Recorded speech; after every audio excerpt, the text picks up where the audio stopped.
మనలో చాలా మంది టాయిలెట్కి వెళ్ళేటప్పుడు మనతో పాటు మొబైల్ ఫోన్ కూడా తీసుకెళ్తాం. ఇంతకు ముందు కాలంలో న్యూస్ పేపర్ తీసుకుని వెళ్ళేవాళ్ళు. ఈ విషయం ఒప్పుకొని తీరాల్సిందే. కొద్దిసేపు స్క్రోల్ చేయటం సాధారణంగా అనిపిస్తుంది, కానీ అది మీ శరీరానికి సరైనది కాదు. ఎలాంటి సమస్యలు ఎదురవుతాయో ఇవాళ మనం తెలుసుకుందాం.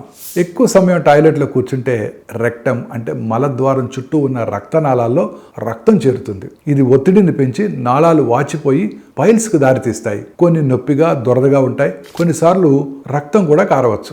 సాధారణంగా మల విసర్జన 2 నిమిషాల్లో పూర్తవుతుంది, కానీ ఫోన్తో 5-10 నిమిషాలు అదనంగా కూర్చుంటాం.